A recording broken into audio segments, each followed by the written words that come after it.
तो ये कहानी एक ऐसे अनाथ हाई स्कूल स्टूडेंट की है जिसे एक दिन एक ऐसी मैजिकल आइटम मिलती है जिससे कि वो उस दुनिया का सबसे ज्यादा स्ट्रॉन्गेस्ट सेज बन जाता है। ये कहानी लुओ की है जो कि अपने हाई स्कूल में कॉलेज के अंदर बैठा था और मेरी ही तरह ये भी पढ़ाई में बिल्कुल ध्यान नहीं देता था। तो ये पीछे बैठ के इधर उधर की बातें सोच रहा था। तभी टीचर लुओ को नोटिस कर लेते हैं और उसको खड़ा करवा देते हैं और तब टीचर लुओ से एक क्वेश्चन पूछते हैं। अब वो खड़ा तो हो ही जाता है लेकिन वो कोई भी आंसर नहीं दे पाता, जिस वजह से वहाँ मौजूद सारे क्लास के स्टूडेंट्स उसके ऊपर हंसने लगते हैं। तभी क्लास का टॉपर जिसका नाम जैंग था वो खड़ा होता है और उस क्वेश्चन का आंसर देते हुए कहता है कि तुम्हें तो कुछ भी नहीं पता लुओ, मुझे लगता है कि तुम्हें तो यहाँ पर पढ़ाई करने के लिए आना ही नहीं चाहिए था। जैंग यहाँ पर लुओ को नीचा दिखाकर क्लास टीचर को इम्प्रेस करने की कोशिश कर रहा था और ज्यादा ओवर स्मार्ट बन के वो लुओ को घसीट के टीचर के पास ले जाता है और कहता है कि टीचर से माफी मांगो। लेकिन लुओ माफी मांगने से मना कर देता है और कहता है कि मैंने बस चैप्टर को नहीं समझा, जिस वजह से मैं क्वेश्चन का आंसर नहीं दे पाया। लेकिन जैंग लुओ के साथ जबरदस्ती कर रहा था। जब लुओ उसको पीछे हटाने जाता है तभी गलती से लुओ टीचर के रखे हुए टेबल पर उनकी कॉफी कप को गिरा देता है।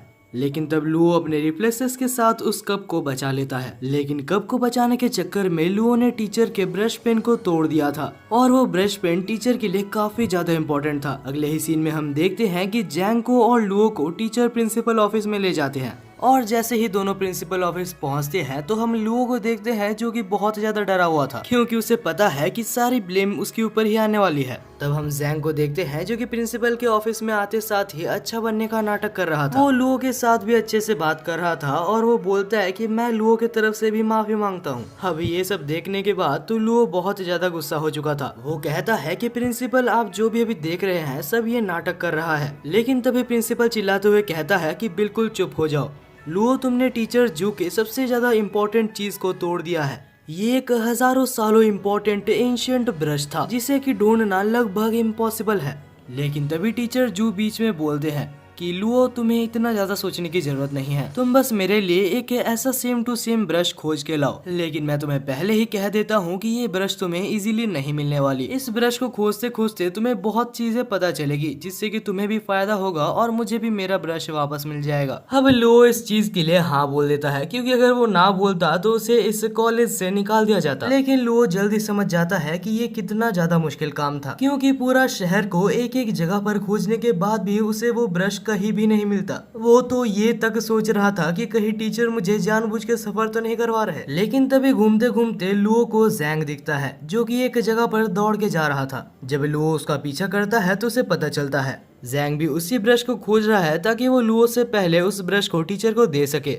और तभी जैंग के अंकल बोलते हैं कि ये ब्रश मुझे मिल चुका है जो कि यहाँ पर नहीं एक और सिटी में है, हम लोग वहाँ पर चलेंगे लेकिन उससे पहले हम लोग कुछ खा लेते हैं। दूसरी तरफ हम लुओ को देखते हैं जो कि खुश हो रहा था क्योंकि ये उसके लिए बहुत बड़ा मौका था और लुओ जल्दी से जल्दी दूसरे सिटी में जाता है और उस शॉप को खोज लेता है। जब लुओ उस शॉप में पहुंचता है तो वहाँ पर मौजूद शॉपकीपर जो कि एक लड़की थी जिसका नाम रोंग था और उसे देखते साथ हमारे लुओ को उससे पहली नजर में ही प्यार हो गया था। अब वो शर्माते शर्माते पूछता है तो क्या तुम्हारे पास वो ब्रश है, और रोंग भी बोलती है कि हाँ हमारे पास वो ब्रश है। उसके बाद वो उसे ब्रश को दिखाती है लेकिन वो उसे ब्रश को छूने से मना करती है क्योंकि अभी वो उसे नहीं बेच सकते। वो कहती है कि मेरे ग्रैंडफादर जब यहाँ पर आ जाएंगे उसके बाद मैं उनसे पूछ के ये ब्रश तुम्हें बेच सकती हूँ। तभी वहाँ पर एक सूट पहना हुआ आदमी वहाँ पर एंटर करता है और कहता है कि वो ब्रश मेरी है। ये आदमी एक क्रिमिनल है और रोंग इसे जानती है। रोंग कहती है कि हमने तुम्हें कभी भी यहाँ पर नहीं बुलाया तो जल्दी से जल्दी यहाँ से भाग जाओ। ये आदमी जिसका नाम जेन है वो बहुत ज्यादा गुस्सा हो जाता है और उस ब्रश को लेके देखता है। उसके बाद बोलता है कि ये वो ब्रश नहीं है जिसको मैं खोज रहा हूँ और तब वो उस ब्रश को फेंक देता है। लेकिन सही टाइम पे लुओ उसको जाके पकड़ लेता है और उसके बाद जैंग कहता है कि अगर तुम मुझे वो ब्रश नहीं देती जो कि मैं मांग रहा हूँ तो मैं तुम सबको मार डालूंगा। तभी बीच में लुओ आ जाता है और अभी अभी जिससे उसे प्यार हुआ है उसके लिए वो उससे लड़ने लगता है। लेकिन तब जैंग इरिटेट होकर अपनी पावर को रिलीज करता है जिससे कि दोनों ही बहुत पीछे जाके गिरते हैं।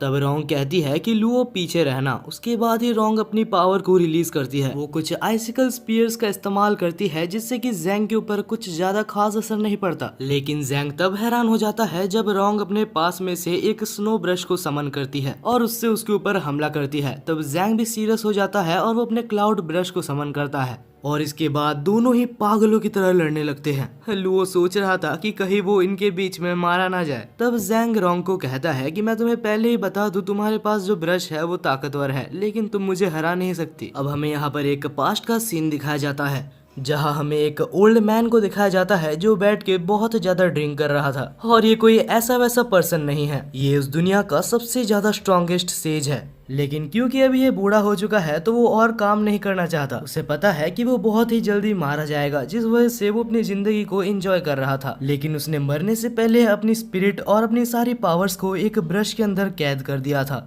अब हमें फिर से प्रेजेंट में दिखाया जाता है जहाँ जैंग और रोंग लड़ रहे थे। और अब लड़ते लड़ते रोंग को एक झटका लगता है जिससे कि उसके पास से वही ब्रश निकल जाती है और वो ब्रश सीधा जाके लू के अंदर इंसर्ट हो जाती है। तब हम देखते हैं कि लू के अंदर कुछ चेंजेस आ रहे थे। कुछ ही देर में लू बिल्कुल बदल चुका था, उसकी प्रेजेंस बिल्कुल ही अलग हो चुकी थी। जैंग उसके ऊपर फिर से हमला करने की कोशिश करता है लेकिन वो लू की स्पीड को मैच नहीं कर पाता। तब जैंग अपना सबसे ज्यादा स्ट्रॉन्गेस्ट मूव को इस्तेमाल करता है लेकिन लू के सामने सब कुछ बेकार था। जैंग को जल्दी समझ आ जाता है कि उससे बहुत बड़ी गलती हो गई है और वो वहां से भाग जाता है। उसके जाने के बाद रोंग पूछती है, लुओ क्या तुम ठीक हो? लेकिन लुओ बिल्कुल भी ठीक नहीं होता और वो वहीं पर बेहोश हो जाता है। अगले सीन में हमें लुओ को एक अजीब सी जगह पर दिखाया जाता है जहाँ लुओ एक बोट पे होता है। लेकिन लुओ की ये खुशी भी ज्यादा देर तक नहीं टिकती क्योंकि वो बोट भी नीचे डूब जाता है। हालांकि वो सपना देख रहा था लेकिन जैसे ही वो सपने से उठता है तो वो अपने सामने रोंग को पाता है। तब रोंग के ग्रैंडफादर जिसका नाम मिस्टर वे था वो आते हैं और रोंग को इंट्रोड्यूस करते हैं। तब मिस्टर वे बोलते हैं कि तुम बेहोश हो गए क्योंकि तुम वो ब्रश की पावर्स को संभाल नहीं सकते। तब लुओ को याद आता है कि आखिर उसके साथ क्या क्या हुआ था। तभी लुओ को ये भी याद आता है कि अभी तक उसने अपने टीचर का ब्रश नहीं लिया। तब लुओ पूछता है कि मिस्टर वे क्या आपके पास वो पाइनएप्पल वाली ब्रश है? लेकिन वो तब चौंक जाता है जब मिस्टर वे कहते हैं कि मैंने उसको जैंग नाम के एक बच्चे को बेच दिया। वैसे अभी लुओ कुछ कर भी नहीं सकता जिस वजह से वो दुखी होके वहाँ से जाने लगता है। लेकिन तब मिस्टर वे कहते हैं कि तुम चिंता मत करो, हमारे शॉप में तुम्हारे साथ तो बहुत कुछ हुआ है तो तुम इस ब्रश को रख सकते हो। और इसके बाद मिस्टर वे कहते हैं कि तुम जो ब्रश यहाँ पर लेने आए थे ये उससे भी काफी ज्यादा वैल्यूएबल है। अब हमें दूसरा सीन दिखाया जाता है जहाँ हमें एक लड़की दिखाई जाती है जो कि लाल कलर की ड्रेस पहनी थी और वो चुपके से एक रेस्ट्रिक्टेड जगह पर घुस के वहाँ पर जाना चाहती थी। लेकिन तभी वहाँ पर गार्ड उसको पकड़ लेता है। लेकिन तब वो लड़की बहाना देते हुए कहती है कि मैं बस वॉशरूम खोज रही थी और यहाँ पर आ गई। तब गार्ड उसे बाहर जाने का मैप देता है और वहाँ से जाने के लिए बोलता है। दूसरी तरफ हम लू को देखते हैं जो अभी भी दुखी दुखी चल रहा था क्योंकि उसे अभी तक वो पेन नहीं मिली थी जो कि उसे उसके टीचर ने लाने के लिए बोला था। मगर हाँ, उसके टीचर ने ये भी कहा था कि तुम भी कुछ अच्छा सीखोगे और मुझे भी मेरा ब्रश मिल जाएगा। तो मैंने कुछ नई चीजें तो जरूर सीखी है और ये पेन भी काफी अच्छा है। उम्मीद करता हूँ कि वो मुझे कॉलेज से ना निकाले। पहले अब लू जा रहा था मिस्टर जू के ऑफिस में वो पेन को देने के लिए और वो ये भी सोच रहा था कि वो अपने पेन को देते साथ ही एक इमोशनल स्टोरी को भी उसके साथ अटैच कर देगा ताकि टीचर जो उसको कुछ ना बोले और छोड़ दे। लेकिन तभी अचानक से लू के टीचर पीछे आ जाते हैं और आके पूछते हैं कि लू आखिर तुम यहाँ पर क्या कर रहे हो? लू तब कुछ समझ नहीं पाता और कह देता है कि मुझे आपकी पेन मिल गई है। टीचर तो खुश हो जाते हैं और उसको अपने केबिन के अंदर ले जाते हैं। जब लू अंदर जाता है तो वो काफी ज्यादा नर्वस होता है क्योंकि उसे पता है जो पेन उसे देनी थी वो पेन उसे मिली नहीं है। लेकिन अब लू कुछ कर भी नहीं सकता जिस वजह से वो पेन उसे देता है और वो पेन देने के बाद नहीं पता कैसे लू को उस पेन के बारे में सारी इन्फॉर्मेशन पहले से ही पता होती है। टीचर जैसे ही उस पेन को देखते हैं तो टीचर को पहले ही अंदाजा हो जाता है कि ये पेन बहुत ही ज्यादा कीमती है। ऊपर से जब लू उस पेन के बारे में उसे जितनी इन्फॉर्मेशन पता थी सारी इन्फॉर्मेशन टीचर को बताता है तो वो टीचर काफी ज्यादा खुश हो जाते हैं। यहाँ तक कि वो टीचर उस पेन को ट्राई कर भी देखते हैं।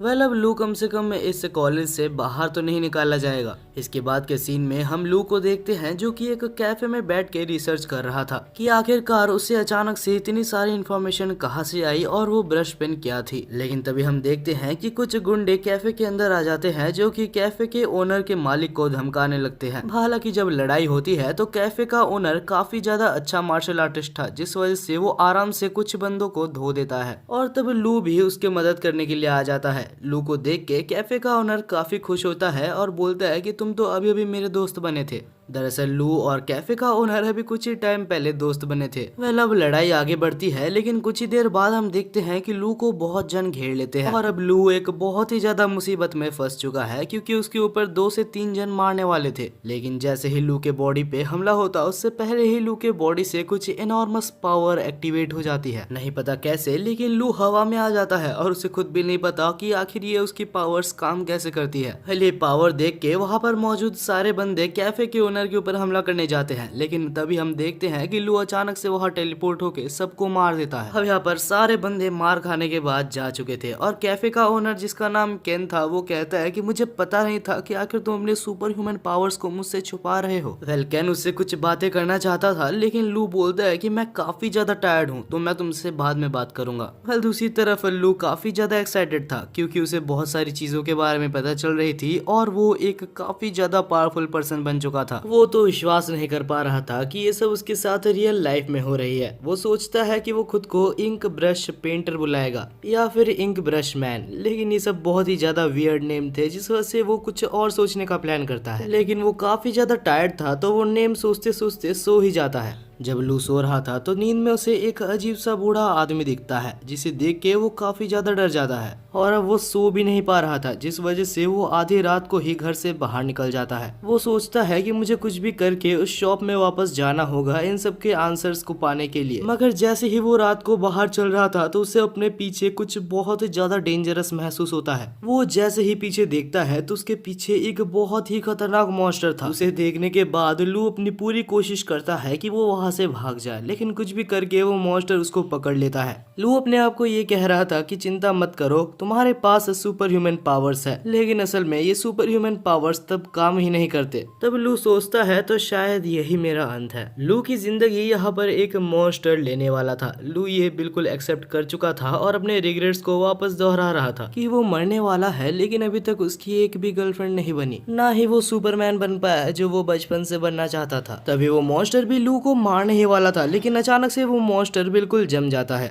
क्योंकि वहीं पर सही टाइम पे रोंग आ चुकी थी जो कि लू को बचा लेती है। तब रोंग लू को पूछती है कि आखिर हमने जो तुम्हें ब्रश दिया था वो क्या तुम्हारे पास है, लेकिन तब लू कहता है कि मैंने वो अपने टीचर को दे दिया। और ये सुन के रोंग काफी ज्यादा गुस्सा हो जाती है और उस गुस्से को मॉन्स्टर के ऊपर निकाल देती है। और रोंग इतनी ज्यादा ताकतवर है ये देख के लू उसके ऊपर फिर से फिदा हो जाता है। वेल अब ये सब हो जाने के बाद लू और रोंग फिर से उसी शॉप के अंदर जाते हैं और रोंग लू को इस बार अपने ग्रैंडफादर के पास ले जाकर बैठा देती है। तब हम देखते हैं कि रोंग के ग्रैंडफादर कहते हैं कि तुम्हारे ऊपर रात को जिस मॉन्स्टर ने हमला किया था उसे आखिर एक ब्रश पपेट कहा जाता है। वो कुछ ऐसे खतरनाक मॉन्स्टर्स होते हैं जो कि ब्रश पेन के द्वारा बनाए जाते हैं, और जो ब्रश पेन मैंने तुम्हें दिया था, अगर तुम्हारे पास वो ब्रश पेन होता तो तुम मॉन्स्टर से बच सकते थे, लेकिन तुमने उस ब्रश पेन को किसी और को दे दिया। मैं ठीक कह रहा हूँ ना? तब लू कहता है अरे हाँ आप बिल्कुल ही ठीक कह रहे हैं, वो ब्रश मैंने मेरे टीचर को दे दिया था। तब लू कहता है कि आप मेरे को बिल्कुल पहले से पूरी स्टोरी को बताइए, मुझे पता है आप मुझसे कुछ छुपा रहे हैं। तब ग्रैंडफादर कहते हैं कि अगर तुम्हें सुनना ही है तो मैं तुम्हें सब कुछ पहले से बताता हूँ। बहुत समय पहले की बात है जब इस दुनिया में कुछ भी सही नहीं चल रहा था, बिल्कुल वर्ल्ड वार की तरह ही यहाँ पर बहुत सारी केओस मची थी। उस समय की बात है, बहुत सारे टैलेंटेड स्पिरिट्स और मेजेस मारे जा रहे थे। तब एक बहुत ही ज्यादा स्ट्रॉन्ग मेज ने सारे स्पिरिट्स को ब्रश में कैद करना शुरू कर दिया था, और उनमें से ही एक ब्रश अभी तुम्हारे अंदर इंसर्ट हो चुका है। और लू अगर तुम्हें पता नहीं तो तुम्हारे अंदर जो स्पिरिट है वो सारे स्पिरिट्स की किंग है। लू खुश हो जाता है और कहता है तो इसका मतलब मैं सारे स्पिरिट ब्रशेस का किंग हुआ। तब ग्रैंडफादर कहते हैं कि ऐसा तो हो सकता है, लेकिन ये पूरी तरीके से सच नहीं है, क्योंकि तुम्हारे अंदर जो स्पिरिट ब्रश की पावर है वो बस उस स्पिरिट की एक छोटी सी पार्ट है। तभी हम देखते हैं कि ग्रैंडफादर को कुछ अजीब सा महसूस होता है और लू के पीछे वो एक एनिमी को डिटेक्ट करके उसके ऊपर हमला कर देते हैं। उस बंदे का नाम ली था जो कि लुओ का जान लेने के लिए आया था, क्योंकि लुओ के पास वो सबसे ज्यादा स्ट्रॉन्गेस्ट स्पिरिट ब्रश है जो कि उसको चाहिए। और ये कोई ऐसा वैसा एनिमी नहीं है, ये एक बहुत ही ज्यादा खतरनाक एनिमी है, क्योंकि ये एक बहुत ही बड़े फैमिली का हेड है। अब वो लुओ के ऊपर हमला करता उससे पहले ही रोंग उसके ऊपर हमला कर देती है, लेकिन ली उस अटैक को काफी आसानी से रोक लेता है और उल्टा रोंग के ऊपर एक बहुत ही खतरनाक हमला करता है। तब रोंग को बचाने के लिए सामने लू आ जाता है, लेकिन ग्रैंडपा सही टाइम पे उसको संभाल लेते हैं। और तब हम देखते हैं कि ली बहुत ज्यादा गुस्सा होके बहुत सारे अटैक्स एक बार में करने लगता है। लेकिन ग्रैंडफादर भी कोई कमजोर खिलाड़ी नहीं था। दूसरी तरफ हम लू को देखते हैं जो रोंग को पूछता है कि आखिर ये सब क्या चल रहा है। तब रोंग कहती है कि तुम्हारे अंदर जो ब्रश है वो टॉप 7 ब्रशेस में से काउंट होता है और ये बंदा उन 7 ब्रशेस को कलेक्ट करने का काम करता है जिनमें से एक ब्रश तुम्हारे अंदर है, तो वो तुमको मार के तुम्हारे अंदर से उस ब्रश को लेने के लिए आया है। दूसरी तरफ हम देखते हैं कि अभी तक ग्रैंडपा उससे लड़ रहे थे, लेकिन अभी उनकी तबीयत काफी ज्यादा अच्छी नहीं थी क्योंकि ग्रैंडफादर बूढ़े हो चुके हैं, तो वो उनसे काफी ज्यादा देर तक नहीं लड़ सकते, जिस वजह से रोंग लड़ने का फैसला करती है। तब वो लू को कहती है कि तुम यहाँ से जितना दूर हो सके उतना दूर भाग जाओ, क्योंकि अगर मैं नहीं लड़ पाई तो वो तुम्हें भी मार देगा। दूसरी तरफ हम ली को देखते हैं जो कि ग्रैंडफादर को मारने ही वाला होता है, लेकिन तभी लू अपनी पावर को एक्टिवेट करके एक प्रोटेक्शन बैरियर से उनको बचा लेता है। ग्रैंडफादर कहते हैं कि लू तुम भाग जाओ क्योंकि तुम इसके सामने नहीं जीत सकते। तब लू कहता है कि मैं इस फाइट में उतर चुका हूँ और अब मैं भाग नहीं सकता, लेकिन लू का स्टेमिना ज्यादा देर तक नहीं टिकता, जिस वजह से ली उसको पकड़ के उसको मारने वाला था। लेकिन तभी हम देखते हैं कि बीच में ग्रैंडफादर आ जाते हैं जो कि उस अटैक को अपने ऊपर लेके अपने आप को मार देते हैं, लेकिन मरने से पहले वो उसको बहुत अच्छा खासा डैमेज कर देते हैं, जिस वजह से ली को उस टाइम के लिए वहां से जाना पड़ता है। वेल इसके बाद हमें ग्रैंडफादर को दिखाया जाता है जो कि मरे नहीं थे। उसके जाने के बाद वो मुश्किल से बैठते हैं और लू को कहते हैं कि तुम्हें जल्द से जल्द उस ब्रश को अपने अंदर से निकालना होगा और इसका कोई ना कोई तरीका मैं जरूर ढूंढ निकालूंगा। लेकिन तब लू कहता है कि आप चिंता मत कीजिए, मैं इस ब्रश को कंट्रोल करना जरूर सीखूंगा। मैं अपने वजह से आप दोनों की लाइफ को खतरे में नहीं डालना चाहता। मैं कसम खाता हूँ कि मैं इस ब्रश पेन को चलाना सीखूंगा और आप दोनों को ही प्रोटेक्ट करूंगा। तब ग्रैंडफादर कहते हैं कि अगर तुम यही चाहते हो लू तो यही सही। इस ब्रश पेन को चलाना मुश्किल जरूर है, लेकिन मैं तुम्हें ट्रेन जरूर करूंगा, लेकिन उससे पहले मैं थोड़ा रेस्ट कर लूं ताकि मेरा ये जख्म ठीक हो सके। तब रोंग कहती है कि आप चिंता मत कीजिए, जब तक आप रिकवर नहीं होते तब तक रोंग को ट्रेनिंग देने की जिम्मेदारी मेरी हुई। वेल इतना कुछ होने के बाद भी हमारा नल्ला मेन कैरेक्टर अभी खुश हो रहा था क्योंकि रोंग उसको ट्रेनिंग देने वाली है। अब दूसरी सीन में हमें रोंग को और लू को दिखाया जाता है जो कि स्कूल में थे और सब लू को बहुत ज्यादा टेंशन दे रहे थे, और भला क्यों ना दे क्योंकि उसके साइड में ही रोंग भी उसके साथ ही चल रही थी। अब इसके बाद ही रोंग लू को एक लाइब्रेरी में ले जाती है और कहती है कि तुम्हें यहाँ पर सारे इम्पोर्टेंट पोएम्स को रिसाइट करना होगा, क्योंकि सारे पोएम्स को जानने के बाद ही तुम ब्रश की फुल पोटेंशियल को समझ पाओगे। लू भी बहुत ज्यादा परेशान हो जाता है क्योंकि उसे लग रहा था कि उसे पढ़ाई नहीं करनी होगी, लेकिन यहाँ भी उसे पोएम्स याद करने होंगे। वह रोंग काफी ज्यादा टेंशन में थी, जिस वजह से लू उसको एक जोक सुना के उसको हंसाने की कोशिश करता है, लेकिन अफसोस रोंग हंसती नहीं है। और तभी वहाँ पर जैंग आ जाता है जो आकर लू की फिर से बेइज्जती करने लगता है। वो कहता है कि अगर तुम्हें बस मजबूरी में ही लू के साथ रहना है तो तुम उसे छोड़ सकती हो, और अगर तुम्हें पोएम्स ही चाहिए तो मेरे को सारे पोएम्स याद है। ये सब सुन के लू बहुत ज्यादा परेशान हो गया था और इतना गुस्से में था कि उसे कुछ भी समझ नहीं आ रहा था। तब जैंग अपने आप को रोंग से इंट्रोड्यूस करता है और कहता है कि लू एक बहुत ज्यादा बेकार स्टूडेंट है। वो इतना ज्यादा घटिया है कि कुछ दिन पहले उसने कुछ ऐसा काम किया था जिससे कि वो कॉलेज से निकाल दिया जाता। तब लू को लगता है कि ये सब सुनने के बाद रोंग उसकी हेल्प नहीं करेगी या ही उसके साथ रहेगी, लेकिन भाई वो कहते हैं ना कि मेरी वाली अलग है। बस वैसे ही रोंग यहाँ पर उल्टा जैंग को ही रोस्ट कर देती है। वो कहती है कि तुम बस अपने आप को अच्छा दिखाने की कोशिश कर रहे हो, भले ही तुम एक नालायक हो। और ये सुनने के बाद वहाँ पर मौजूद सारे स्टूडेंट्स उसके ऊपर हंसने लगते हैं, लेकिन इस जैंग गधे को अभी तक समझ नहीं आया। उसे लग रहा है कि वो बस जबरदस्ती लू के साथ है और उसे लग रहा है कि वो लू से रोंग को छीन लेगा। कुछ समय बाद हमें दिखाया जाता है कि रोंग और लू एक पेड़ के नीचे बैठे होते हैं। लू को अभी तक विश्वास नहीं हो रहा था कि उसके लिए रोंग ने स्टैंड लिया। वो सोच रहा था कि क्या यही असली प्यार है। अब अगर इन सब बातों को साइड में रख दिया जाए तो लू को सारे पोएम्स याद हो गए थे, लेकिन उसे एक भी पोएम समझ नहीं आया था। तब रोंग उसके साइड में आके बैठती है और कहती है कि जो भी ब्रशेस होते हैं वो प्रिफर करती है कुछ जीनियस लोगों के अंदर जाने के लिए, कुछ ऐसे लोग जिनको पोएम्स और उनके ऑथर के बारे में सारा कुछ पता होता है, ताकि वो सारे ब्रशेस अपनी फुल पोटेंशियल का यूज कर सके। लेकिन तुम्हारे जैसे गधे के अंदर एक ब्रश चला गया है, जिस वजह से वो कभी भी अपने फुल पोटेंशियल का यूज नहीं कर पा रही। लू सोच रहा था कि बस यही देखना बाकी रह गया था, इसने मेरे मुंह पे मेरे को गधा बोल दिया। और ये सारी बातें पेड़ के पीछे से से जैंग सुन रहा होता है। वो अभी सोचता है कि अगर ये सच बात है तो मेरे को भी एक ब्रश पेन ले ही लेना चाहिए। दूसरी तरफ लू पढ़ाई कर करके थक चुका है तो उसे लगता है कि उसे अभी एक ब्रेक तो ले ही लेना चाहिए। तब रोंग कहती है कि जब वो ली तुम्हारे सामने रहेगा तो तुम्हें पूरी अपनी जिंदगी से छुट्टी मिल जाएगी। ली जूगे फैमिली से बिलोंग करता है और वो फैमिली एक बहुत ही ज्यादा पॉपुलर फैमिली है जो कि अभी तुम्हारे पीछे पड़ा है और उस फैमिली से कोई भी लड़ना नहीं चाहता। तो तुम्हें जल्दी से जल्दी तुम्हारे अंदर मौजूद ब्रश पेन के बारे में जानना होगा। जितना जल्दी तुम जानोगे उतने ही अच्छे से तुम उसे यूज कर पाओगे।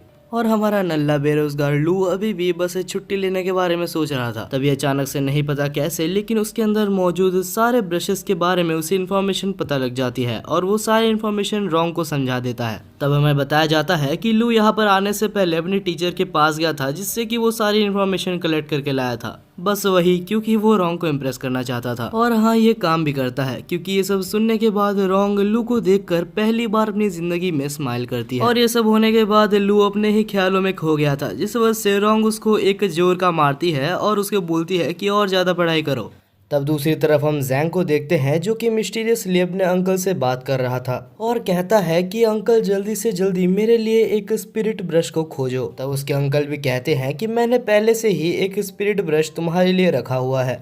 उसी रात दूसरे जगह पर हमें दिखाया जाता है रोंग और लू को जो कि एक साथ कहीं पर जा रहे थे। क्योंकि लू के साइड में रोंग भी थी तो लू को काफी ज्यादा अटेंशन मिल रहा था। लू कहता है कि रोंग अगर तुम चाहो तो तुम अपने घर जा सकती हो, लेकिन तब रोंग कहती है कि नहीं, मैं तुम्हारे साथ ही रहूंगी। और ये सुन के वहाँ पर मौजूद सारे लोग बहुत ज्यादा हैरान हो जाते हैं। तब लू कहता है तो ठीक है लेकिन यहाँ पर नहीं, तुम मेरे साथ कहीं और चलो। और इसके बाद ही हम लू को देखते हैं जो कि रोंग को लेके वही इंटरनेट कैफे में ले जाता है। हाँ, वही इंटरनेट कैफे जहाँ पर लू कुछ दिन पहले आया हुआ था। लू के नए दोस्त को पहले लू समझाता है कि हाँ, रोंग मेरे एक पार्टनर है, ना ही मेरी गर्लफ्रेंड। तब कैफे का ओनर लू और रोंग को एक जगह दे देते हैं बैठने के लिए। और रोंग उस इंटरनेट कैफे यानी कि वो कंप्यूटर इंटरनेट को देख के काफी ज्यादा हैरान थी। वो कहती है कि मैं बचपन से ही एक स्पिरिट ब्रश को कंट्रोल करना सीखती हूँ और इसका एक मतलब ये भी है कि बचपन से ही मैं कभी भी बाहर की दुनिया को ज्यादा एक्सप्लोर नहीं कर पाई, तो ये सारी चीज मेरे लिए बिल्कुल ही नहीं है।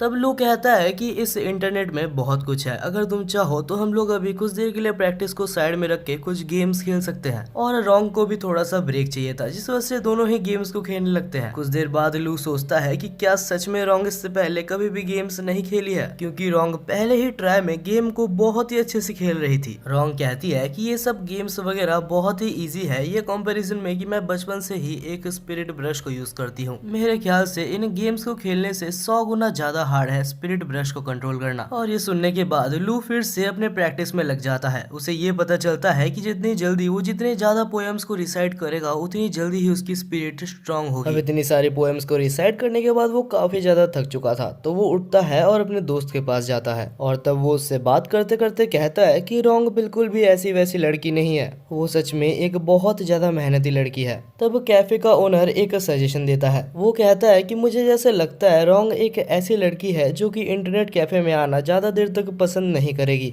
तो लू तुम्हें जल्दी से जल्दी कुछ ऐसे जगह देख के रखना चाहिए जहां तुम रोंग को ले जा सको, वरना मुझे नहीं लगता कि तुम्हारा रिलेशनशिप ज्यादा दिनों तक चलेगा। लू कहता है कि हाँ, तुमने सही कहा और इस बारे में मैं सोचूंगा। इसके बाद लू रोंग के पास जाता है और उसे सोते हुए कुछ देर तक देखता है। और अब लू को कुछ काम से बाहर जाना था लेकिन वो रोंग के ऊपर बोझ नहीं बनना चाहता। तब लू अपने टीचर को कॉल करता है और कहता है कि क्या आप मेरे को वो ब्रश कुछ देर के लिए उधार दे सकते हैं जो कि मैंने आपको दिया था। लेकिन तब टीचर कहते हैं अच्छा वो ब्रश तो मैंने जैंग को दे दिया क्योंकि उसके अंकल मुझे वो ब्रश मांग रहे थे। ये सुनने के बाद ही वो बहुत ज्यादा टेंशन में आ जाता है और उस ब्रश को लेने के लिए बाहर भागता है। वो अंधेरी रात में भागे ही जा रहा था तभी अचानक से वो नीचे गिर जाता है। जब वो देखता है कि आखिर उसके सामने कौन आया तो वो देखता है कि वो जैंग के अंकल थे जो कि नीचे गिरे हुए थे। उसे देख के लू को कुछ भी समझ नहीं आता तो वो इमरजेंसी नंबर में कॉल लगाने लगता है। लेकिन तभी उसे अचानक से उसके पीछे से कुछ आवाज आने लगती है तो वो चुपके से उधर अंदर देखने की कोशिश करता है। और जैसे ही वो अंदर देखता है तो वो देखता है कि वहाँ पर अंदर जैंग बैठा हुआ था जहाँ पर एक लेडी भी थी जो कि सच में काफी ज्यादा पावरफुल लग रही थी।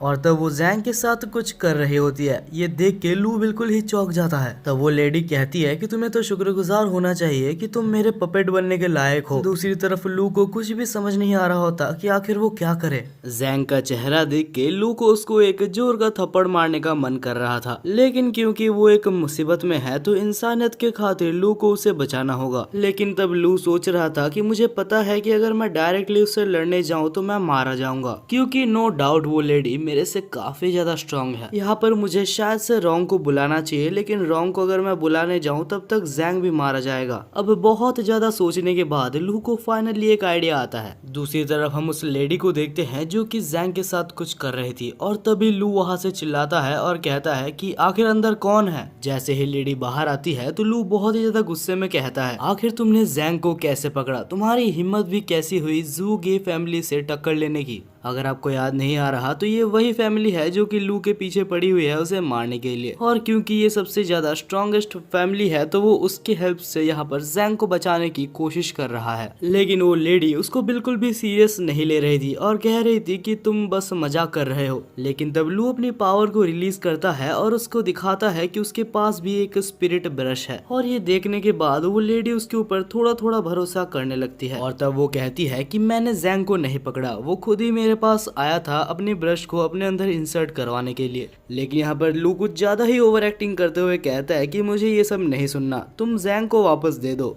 वरना मुझे मिस्टर ली को बुलाने में टाइम नहीं लगेगा और मैं तुम्हें जान से मार दूंगा। लेकिन ज्यादा टाइम नहीं लगता उस लेडी को पता लगाने में कि लू बस एक एक्टिंग कर रहा है, और तब वो अपनी पावर को रिलीज करती है और कहती है कि तुम जैसे छोटे चूहों को मैं हर रोज खाती हूँ। वो लेडी ने उसके ऊपर हमला कर दिया था जहाँ लू भागने की कोशिश करता है लेकिन भाग नहीं पाता। तब उस लेडी ने अपनी आर्ट की मदद से उसको पकड़ लिया था और कहती है कि तुम इससे बच नहीं सकते। लू को उस अटैक से काफी ज्यादा दर्द हो रहा था। उस अटैक ने ना ही सिर्फ लू के बॉडी में, यहाँ तक कि लू के गले में भी उसने जहर भर दिया था। धीरे धीरे अभी उस लेडी को भी लू के साथ खेलने में मजा नहीं आ रहा था, तो वो डिसाइड करती है कि वो लू को मार देगी। और अब फाइनली जब वो उसकी जान लेने ही वाली थी तब लू को कुछ समझ नहीं आता कि आखिर उसे क्या करना चाहिए। तब उसे याद आता है वही पोयम जो कि उसने पढ़ी थी, और तब वो उस पोयम को रिसाइट करने लगता है और अचानक से लू के अंदर एक बहुत ही ज्यादा पावर ब्लास्ट होता है। लू को खुद भी नहीं पता था कि आखिर एक पोयम से उसके अंदर इतनी ज्यादा पावर कैसे आ गई। लेकिन जो भी है, इस पावर को देख के वो लेडी बिल्कुल ही चौंक गई थी। उस लड़की को भी थोड़ा सा भी क्लू नहीं था कि आखिर लू अभी कितना ज्यादा स्ट्रांग बन चुका है। लू यहाँ पर बिल्कुल ओवर पावर्ड हो रहा था। तब यहाँ पर सनराइज भी आ जाता है, और सनराइज के साथ ही लू को एक और पोयम याद आता है। उस पोयम को रिसाइट करते साथ ही लू एक बहुत ही ज्यादा खतरनाक हमला करता है, जिससे कि कुछ पर्पल फॉक्स जाके उस लेडी को मार देते हैं। हालांकि अभी तक लू को काफी सारे पोयम्स याद थे, तो वो सारे पोयम्स को याद करता है और एक बहुत ही बड़ा पर्पल वेव बनाता है, और इस बार उसके आखिरी अटैक से वो मारी जाती है। भाई, हमारी ओपी मेन कैरेक्टर की पढ़ाई यहाँ पर सच में काम आई, तो शायद मुझे भी पढ़ लेना चाहिए। वेल, देखा जाए तो दूसरी तरफ जैंग अभी भी जिंदा था। ये एक अच्छी बात भी है और शायद एक बुरी बात भी है। अब लू उसको पकड़ता है और रोंग के पास ले जाता है। जैंग यहाँ पर बिल्कुल ही एक ज़ॉम्बी की तरह बन चुका था। जब लू रोंग के पास जैंग को ले जाता है तब रोंग कहती है कि इसके ऊपर ब्रश का कंट्रोल हो चुका था, लेकिन लकीली ये बच चुका है क्योंकि इसका कंट्रोल अभी तक ब्रेन के ऊपर नहीं आया था। रोंग उसको पूरी तरीके से क्योर नहीं कर पाती, लेकिन उसके प्रोसेस को थोड़ा स्लो कर देती है। और तभी वहाँ पर जैंग के फादर भी आ जाते हैं, जो कि जैंग को बचाने के लिए लू का शुक्रिया अदा करते हैं और उसे कुछ पैसे भी देते हैं। अब हमें कुछ देर बाद दिखाया जाता है जहाँ पर रोंग और लू एक जगह पर बैठे थे, और रोंग कहती है कि तुमने बहुत ही बढ़िया काम किया लू, मुझे तुम्हारे ऊपर गर्व है कि हमने जो सीखा उसका तुमने बहुत ही अच्छी तरीके से यूटिलाइज किया, और ये कॉम्प्लीमेंट हमारे लू के लिए कोई छोटी बात नहीं थी। दूसरी तरफ हमें उस कैफे ओनर को दिखाया जाता है जिसका नाम येन था। वो देखता है कि जमीन में कुछ गिरा हुआ है, और जैसे ही वो उसको खोलता है तो कुछ अननोन पावर उसके अंदर चली जाती है। रोंग और लू दौड़ते दौड़ते वहां पर आते हैं, और तब लू कहता है कि अरे ये तो वही ब्रश है जो कि मुझे उस लेडी को हराने के बाद मिली थी। रोंग कहती है कि अगर तुम्हें कोई ब्रश मिला था तो तुम्हें पहले कहना चाहिए था, और अगर ये सच में एक ब्रश ही है तो हमें कोई चिंता करने वाली बात नहीं है क्योंकि ये बस बेहोश ही हुआ है। जैसे ही ये नींद से उठता है तो वो कहता है कि लू, मुझे पहले से पता था कि तुम एक सुपरमैन हो, बस अभी मुझे कह ही दो कि आखिर तुम एक अच्छे सुपरमैन हो या फिर तुम एक बुरे सुपरमैन हो। लू कहता है अरे भाई रुक जा, मेरे को बताने का मौका तो दे। और इसके बाद ही लू कहता है कि हम लोग कोई बुरे आदमी नहीं है। तभी यन कहता है अगर ऐसा है तो मैं भी एक सुपरमैन बन चुका हूँ। और उसके बाद ही यन कहता है कि चिंता मत करो, अगर तुम्हारे ऊपर कोई हमला करेगा तो मैं तुम्हें बचा लूंगा। लेकिन तब रोंग कहती है कि रुक जाओ, तुम्हें बस अभी अभी तुम्हारी पावर मिली है, तुम्हें पता भी नहीं है कि आखिर तुम्हारी पावर क्या है। तब यन कहता है नहीं, तुम समझ नहीं रही हो, मैं अपने दोस्त को बचाने के लिए मर भी सकता हूँ। अगले सीन में हम देखते हैं रोंग, लू और यन को जो कि एक जगह पर बैठे थे। यन को ये पता लगाना था कि आखिर उसके अंदर जो ब्रश गया है आखिर उसका मालिक कौन है, लेकिन उसके बारे में किसी को भी नहीं पता, तो उसकी ओरिजिन को खोजने में उसे बहुत टाइम लग जाएगा। तभी हम देखते हैं कि साइड में से एक पेशेंट गुजरता है जिसके सिर पे खून था, और उस खून को देखते साथ ही यन के फिंगर टिप्स ग्लो करने लगते हैं। उसे लगता है कि उसकी पावर्स जाग गई है। लू उसे देख के चौंक जाता है, लेकिन तब रोंग कहती है कि उसके पास मत जाना क्योंकि हमें नहीं पता आखिर इसकी पावर क्या है। तब ये अचानक से नहीं पता क्या होता है, लेकिन तीनों ही एक ब्लैक स्पेस में आ जाते हैं और वहां पर कोई अननोन पावर तीनों के ऊपर ही हमला कर रही थी। रोंग कहती है कि ये पांचों कलर्स जो तुम्हें दिख रहे हैं ये बहुत ही खतरनाक है, तुम्हें इससे बच के रहना होगा या फिर ये तुम्हारे ऊपर कंट्रोल कर लेगा। हालांकि कुछ देर लड़ने के बाद लू को वो पावर कैप्चर कर लेता है और उसके वजह से रोंग का जैसे ही ध्यान भटकता है तो उसको भी वो पावर कैप्चर कर लेता है। लेकिन क्योंकि रोंग भी अभी मुसीबत में है तो लू आखिर उसकी मदद कैसे ना करता। अरे समझो भाई, ऐसे भी लू को बहुत ही कम मौके मिलते हैं रोंग के सामने हीरो बनने का, नहीं पता कैसे, लेकिन लू अपने पावर्स की मदद से होश में आ जाता है और रोंग को भी होश में लाता है। रोंग होश में आने के बाद कहती है कि ये पावर्स काफी ज्यादा खतरनाक है, जरूर इसके पीछे जो भी है वो ज़ूगे फैमिली से रिलेटेड होगा और वो पक्का लू को मारने के लिए ही आया होगा। तब रोंग अपने पावर का यूज करती है और अपने आइस मैजिक की मदद से उन सारे पावर्स को रोकने के लिए एक आइस बैरियर बना देती है। लेकिन तब एनिमी बहुत सारे डीमंस को समन करता है, जिस वजह से वो सारे डीमंस जाके रोंग के ऊपर हमला करने लगते हैं और तब फिर से रोंग के ऊपर रेड लाइट हमला कर देते हैं और रोंग फिर से रेड लाइट के वश में आ जाती है। तब रोंग को बचाने के लिए लू रोंग के सामने आ जाता है और उसको उस हेलुसिनेशन से बाहर लाता है। लू इन सब चीजों में इतना ज्यादा खो चुका था कि उसे पता भी नहीं था कि पीछे से एक डीमन आके उसके चेस्ट से उसके हाथ को आर पार कर चुका था। जैसे ही लू को ये चीज पता लगती है तो वो कहता है कि रोंग यहाँ से जल्दी भाग जाओ। तब वो डीमन लू को उठाता है और उसको उठा के यन के ऊपर फेंक देता है।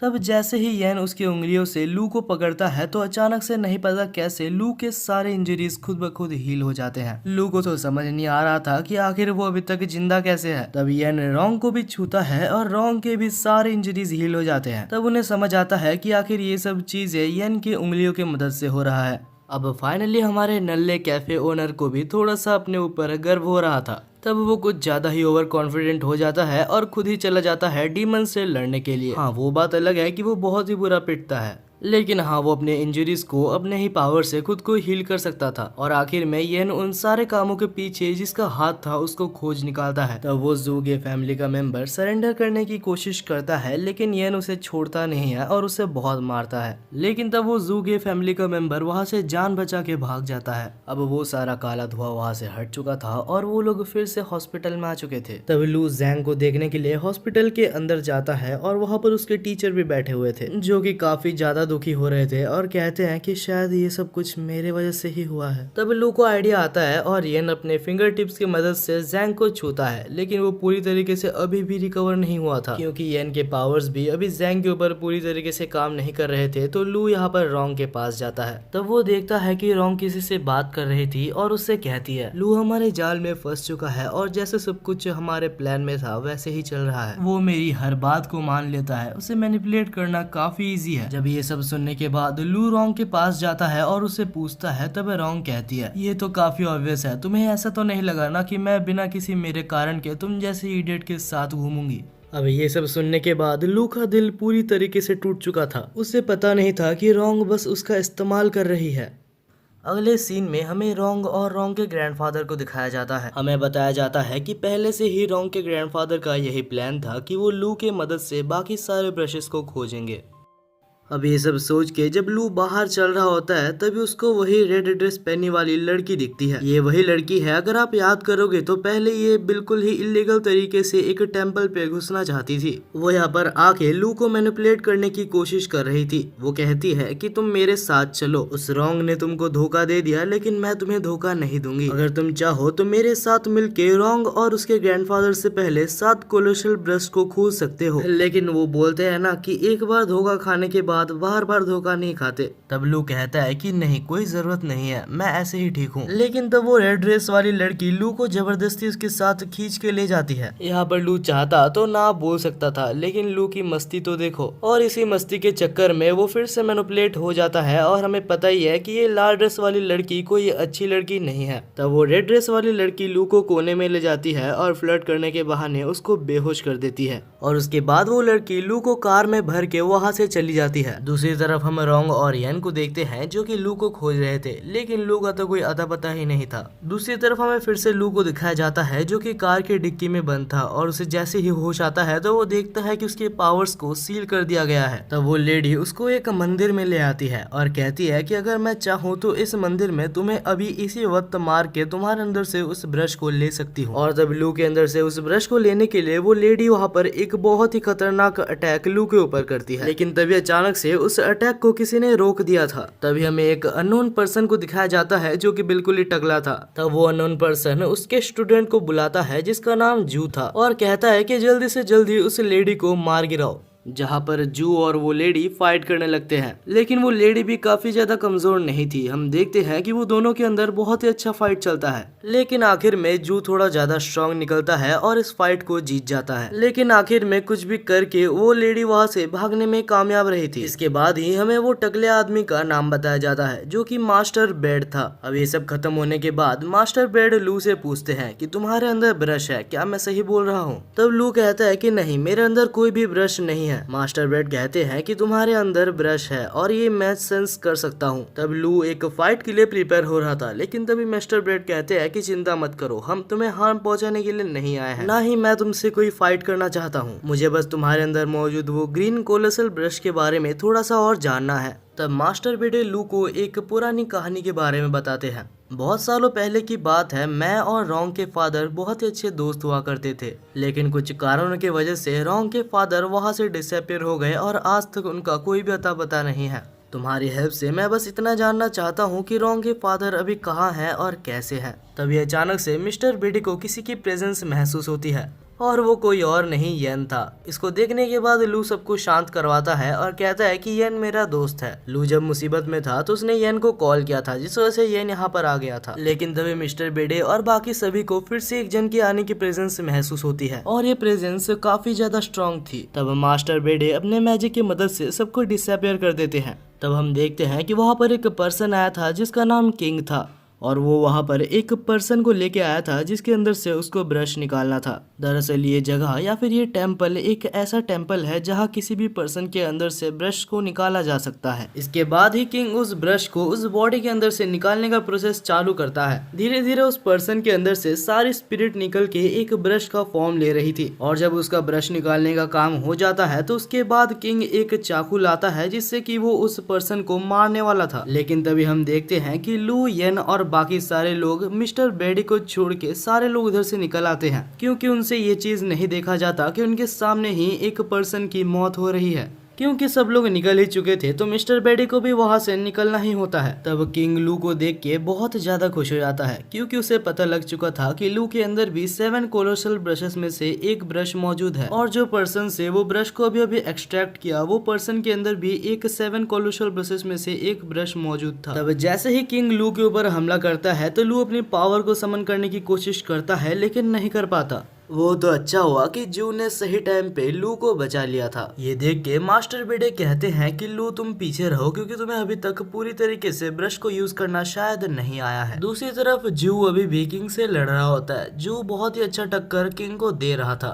उसे कोई मैजिक यूज करना तो नहीं आता, वो हैंड टू हैंड कॉम्बैट में ही किंग को बहुत ही अच्छा टक्कर दे रहा था। लेकिन कुछ देर बाद ही किंग काफी ज्यादा गुस्सा हो जाता है और अपने मैजिक की मदद से अपना सबसे ज्यादा स्ट्रॉन्गेस्ट हमले को प्रिपेयर करता है और उसके बाद कहता है कि इस पॉइंट पे तुम कुछ भी कर लो तुम बच नहीं सकते, तुम सब मारे जाओगे। दूसरी तरफ हम मास्टर बैडी को देखते हैं जिसे सब कुछ समझ आ गया था और वो वहाँ पर एक बैरियर बनाता है, लेकिन इस बैरियर को भी किंग बहुत ही आराम से तोड़ देता है और एक और बहुत ही ज्यादा खतरनाक हमला करता है, लेकिन जू सामने आके खुद को सेक्रीफाइस करके सबको बचा लेता है। अब इस पॉइंट पे किंग काफी ज्यादा ही पावरफुल हो गया था। वो आराम से मास्टर बैडी से लू और येन को छुड़ा के अपने पास ले लेता है, लेकिन तब किंग का ध्यान उस पर्सन की तरफ जाता है जिससे कि वो ब्रश को एक्सट्रैक्ट कर रहा था। अभी किंग को उसके ऊपर पूरा फोकस लगाना होगा, नहीं तो ब्रश एक्सट्रैक्ट वो नहीं कर पाएगा। तब वो लू और येन को साइड में रख के ब्रश को पूरी तरीके से एक्सट्रैक्ट करता है। दूसरी तरफ येन और लू काफी ज्यादा मुसीबत में थे, उन्हें नहीं पता था कि आखिर वो लोग वहां से कैसे निकलेंगे। तब हम देखते हैं कि किंग फिर से जब लू और येन को पकड़ने आता है तब येन अपने हाथों की मदद से उस पावर्स की मदद से किंग को छू देता है।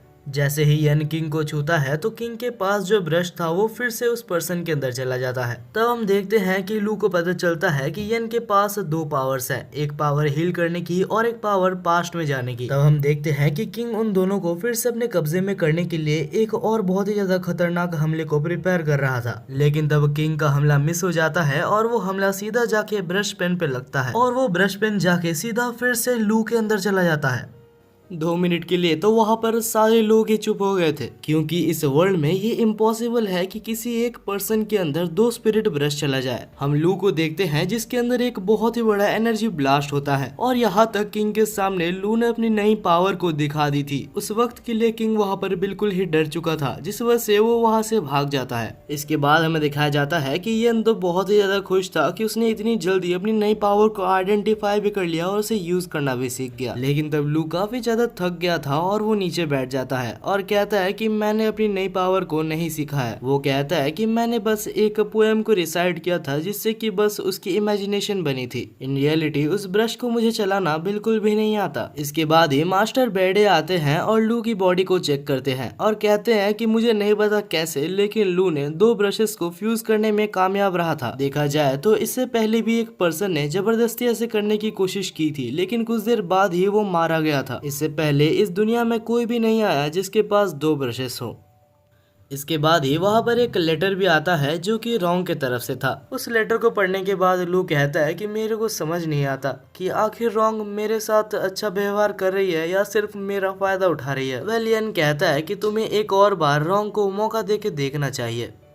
दूसरी तरफ हम लू, मिस्टर बैडे और येन को देखते हैं जो कि जाते हैं उनके विलेज में ताकि किसी भी तरीके से हो, लेकिन लू के अंदर से जो 2 ब्रशेस हैं उनमें से एक को एक्सट्रैक्ट किया जा सके, क्योंकि अगर ये ना किया जाए तो इसकी कोई गारंटी नहीं है कि लू कब तक जिंदा रहेगा। अब लू, येन और मिस्टर बेडे उस विलेज के चीफ के पास जाते हैं, क्योंकि अगर सबसे ज्यादा इन्फॉर्मेशन किसी को होगी तो वो विलेज का चीफ ही होगा। जब चीफ ये सुनता है कि लू ने खुद के अंदर 2 ब्रशेस को एब्जॉर्ब किया है, वो भी बिना किसी हार्म के, तो वो कहता है कि शायद तुम्हारी बॉडी थोड़ी डिफरेंट है और तुम चाहो तो बहुत ही अच्छे और आगे तक जा सकते हो। लेकिन तब लू कहता है कि मुझे इसकी जरूरत नहीं है और जल्दी से जल्दी प्लीज आप कुछ भी करके मेरे अंदर से ब्रश को निकाल दीजिए, क्योंकि मैं सिंगल नहीं मरना चाहता। अब लू की दुख भरी कहानी सुनने के बाद चीफ कुछ करने की कोशिश करता है। वो अपने आप को लू के साथ अटैच कर लेता है और कोशिश करता है कि वो लू के अंदर से एक ब्रश को निकाल ले, और ये चीज काफी ज्यादा हार्ड थी और ये करते करते चीफ काफी ज्यादा थक गया था। चीफ कुछ देर के लिए बैठा ही था कि अचानक से कहीं से हमला होता है और चीफ की जान चली जाती है। एक विलेज का चीफ अचानक से मर जाना कोई छोटी बात नहीं है, जिस वजह से पूरी विलेज में अफरा तफरी मच जाती है और हम देखते हैं कि वहाँ पर एक लड़की आती है जो ये सब वहाँ पर देख के सबको बता देती है।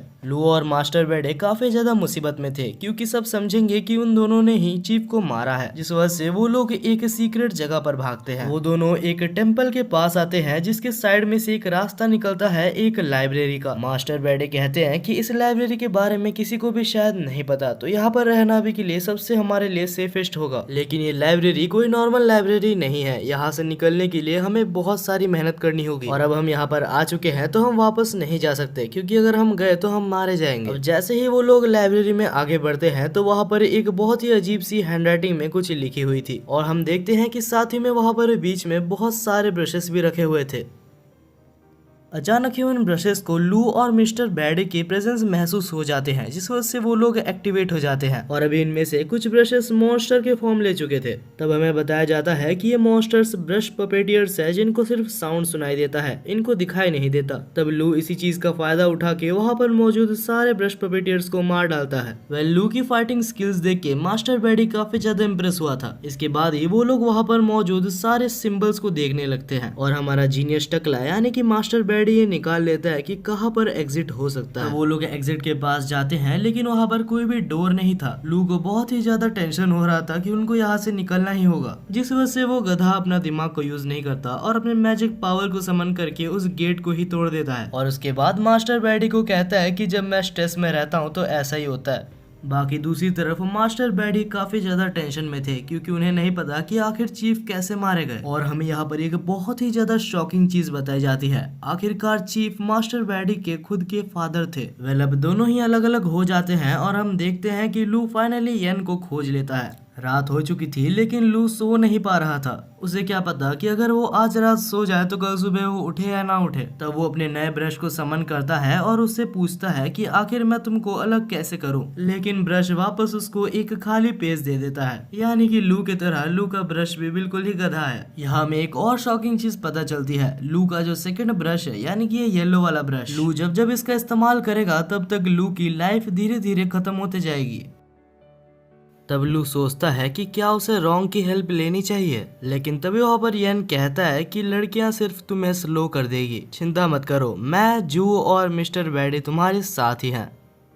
तब लू कहता है कि मास्टर बैडी ने चीफ की डेथ के बारे में जू को बताने से मना किया है, क्योंकि अगर जू को पता लगा कि चीफ मर चुका है तो वो जरूर उस विलेज में वापस भागने की कोशिश करेगा। तो वो लोग एक बहाना बनाते हैं और सो ही जाते हैं। तब हमें दिखाया जाता है कुछ अननोन पर्सन्स बाहर से लू और येन को देख रहे थे और उनके साथ ही वहाँ पर एक किंग भी बैठा हुआ था। और तब वो कहता है कि चीफ के मरने के पीछे सिर्फ और सिर्फ लू का हाथ है। अगली सुबह हम देखते हैं कि हमारे बंदे एक टेम्पल पर जाते हैं। उस टेम्पल पे एक बहुत ही ओल्ड मॉन्क रहता था जिसका नाम जोंग था। वो कुछ काम करने जा ही रहे थे लेकिन मानो क्या हुआ होगा, उनके ऊपर फिर से किसी ने अटैक कर दिया था। तभी हमें वहाँ पर मौजूद अटैकर को दिखाया जाता है जिसका नाम शिव था। लू को तो अभी इन सब अटैक्स की आदत पड़ चुकी है। दूसरी तरफ हमें एक और अटैकर दिखाया जाता है जो कि काले कोट में था और इस बंदे ने अपने मैजिक को येन के ऊपर अप्लाई किया था, जिससे येन इसके खुद के ही एक डायमेंशन में आ गया था जहाँ पर कोई भी पर्सन एग्जिस्ट नहीं करता, सिर्फ ब्रशेस एग्जिस्ट करते हैं। तब वो बंदा कहता है कि ये मेरा डायमेंशन है और यहाँ से निकलने का बस एक ही तरीका है, कुछ भी करके मेरे मुंह से लू का नाम बुलवाओ और तुम यहाँ से आजाद हो जाओगे। येन यहाँ पर बिल्कुल ही बुरी तरीके से फंस चुका है। अब येन को अपनी राइमिंग स्किल्स तो दिखानी ही होगी। दूसरी तरफ हम लू को देखते हैं जो कि अपनी जान बचा के भाग रहा था, लेकिन तब अटैकर शिव उसके ऊपर हमला करती है और कहती है कि हमारे चीफ को मार के तुम ऐसे नहीं भाग सकते। तब लू खुद को प्रोटेक्ट करने के लिए अपनी पावर से एक स्वॉर्ड को समन करता है, लेकिन अनफॉर्चुनेटली वो स्वॉर्ड काफी ज्यादा वीक था। लू तब अपनी पावर्स को फिर से समन करने की कोशिश करता है लेकिन वो भी काम नहीं करता। लू अभी अटैकर शिव से काफी ज्यादा बुरा पिट रहा था, लेकिन तब अटैकर शिव सामने आती है और कहती है कि चिंता मत करो, तुम सिर्फ अकेले नहीं पिट रहे, तुम्हारे दोस्त तुमसे भी ज्यादा बुरा पिट रहे हैं। हमें दिखाया जाता है कि येन अभी भी उसी के वश में होता है, जहां दूसरी तरफ जू को किंग मिल के मार रहा था। अब प्रेजेंट में अटैकर शिव लू को मारने ही वाली थी, लेकिन तब लू स्माइल करता है और वहां पर धुआं धुआं करके वहां से बच जाता है। बाद में वो एक ड्रैगन समन करके लड़ने की कोशिश करता है लेकिन लड़ नहीं पाता। लू सोच रहा था कि आखिर इस लड़की के पास कैसा ब्रश है। दूसरी तरफ हमें येन को दिखाया जाता है जो कि अभी भी उसी जगह पर फंसा हुआ था, लेकिन तब वो दिमाग लगाता है और कहता है कि मेरे पास अपने कोई पोएम्स है ही नहीं जिससे मैं राइम करूं। तब सामने खड़ा अटैकर काफी ज्यादा गुस्सा हो जाता है और कहता है तुम्हें एक कला को इज्जत देनी नहीं आती, तुम एक ब्रश पेन के हकदार नहीं हो। और यही सेम चीज येन का प्लान भी था। येन का प्लान था कि वो धीरे धीरे उसको भड़का दे जिससे कि ये बैरियर कमजोर होने लगे, और होता भी ऐसा ही है क्योंकि कुछ देर बाद ही वो बैरियर इतना ज्यादा कमजोर हो जाता है कि येन उसको आराम से तोड़ देता है। येन बाहर आके जब लू की तरफ देखता है तो लू की हालत बहुत ही ज्यादा बुरी थी। मतलब वो लड़ तो नहीं पा रहा था लेकिन मरा भी नहीं था। और तभी उन दोनों की फाइट बीच में इंटरप्ट होती है क्योंकि वहाँ पर एक बहुत ही बड़ा तूफान आता है और हमें दिखाया जाता है कि कहीं से वहाँ पर एक बहुत ही बड़ा ह्यूज क्रिएचर अपीयर हो जाता है जो कि श्योरली काफी ज्यादा पावरफुल था, लेकिन क्योंकि वो इतना ज्यादा बड़ा था तो उसे हिलने में बहुत ज्यादा दिक्कत आ रही थी। देख के ऐसा लग रहा था कि वो मॉन्स्टर अटैकर शिव के ऊपर हमला करना चाहता है, लेकिन लू के अंदर का जो प्यूपल ब्रश यानी कि वो येलो ब्रश था वो खुद ब खुद मूव करता है और अटैकर शिव को उस मॉन्स्टर से बचा लेता है।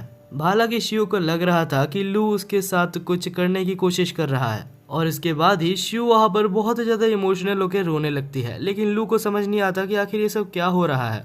लेकिन तब लू को इतना समझ आ ही जाता है कि यह नया ब्रश शिव को बचाना चाहता है। तब लू के दोस्त अपनी जान को खतरे में डाल के उस मॉन्स्टर का ध्यान को डाइवर्ट करते हैं और अटैकर्स वहां से भाग जाते हैं ये सोच के कि बाद में वो लू से बदला लेंगे। हालांकि ये चौंका देने वाली बात थी कि मॉन्स्टर के पास लॉन्ग रेंज डिस्टेंस अटैक्स भी हैं। हालांकि लू के बनाए हुए मैजिक बैरियर से वो अभी तक बचा हुआ है। येन कहता है कि मेरे को भी सिखा दो कि आखिर एक ब्रश की मदद से बैरियर कैसे बनाते हैं, लेकिन अनफॉर्चुनेटली लू को कोई आइडिया ही नहीं था क्योंकि उसकी प्यूपल ब्रश यानी कि वो येलो वाली ब्रश ये सब खुद ही कर रही थी। मॉन्स्टर से बचने के लिए वो लोग भाग रहे थे, लेकिन भागते भागते वो लोग फिर से मॉन्स्टर के पास आ जाते हैं। ये सब देख के वहाँ पर मौजूद अटैकर कहता है कि अभी के लिए हमें टीम अप कर लेना चाहिए। वो अटैकर वहाँ पर अपना एक बैरियर बनाता है और लू को कहता है कि अपने बैरियर को इसमें मर्ज कर दो ताकि वो दोनों मिलके वहाँ पर एक स्ट्रॉन्ग बैरियर बना पाए। लेकिन ऐसा कैसे करते हैं इसके बारे में लू को बिल्कुल भी नहीं पता था। तब वहाँ पर शिव कहती है कि ये काफी ज्यादा आसान है, तुम्हें बस अपने ब्लड फ्लो के अंदर तुम्हारे मैजिक माना को फील करना है। लू इन बातों को सही टाइम पे समझ जाता है जिस वजह से वो लोग वहाँ से भागने में कामयाब रहते हैं। वहाँ से एक सेफ डिस्टेंस पे जाने के बाद वो लोग देखते हैं कि वो मॉन्स्टर एक मॉन्क का रूप ले लेता है और चिया नाम के किसी एक पर्सन को वहाँ पर बुलाने लगता है। तब उस चश्मे पहने हुए असैसिन को समझ आता है कि आखिर ये कौन है। बहुत समय पहले की बात है, वहाँ पर एक किंग हुआ करता था और उस किंग का एक डिसाइपल था जिसका नाम काय था। लेकिन एक बार काय ने उसके मास्टर की एक बहुत ही इम्पोर्टेंट चीज एक बंदे को शेयर कर दी थी जिसका नाम चिया था। और क्योंकि काय ने मास्टर की एक बहुत ही इम्पोर्टेंट चीज चिया को दे दी थी, जिस वजह से काय के ऊपर से मास्टर का भरोसा बिल्कुल ही उठ चुका था। और हमें बाद में पता चलता है कि चिया एक और एम्परर के लिए काम कर रहा था और उसने सीक्रेटली काय से सारी इन्फॉर्मेशन मास्टर के बारे में निकाल के मास्टर को मार दिया था। और जो चीज अभी हमें प्रेजेंट में दिखाई जा रही है वो काय की एक एनर्जी है। वो बहुत ही ज्यादा गुस्से में है और चिया को खोज रहा है।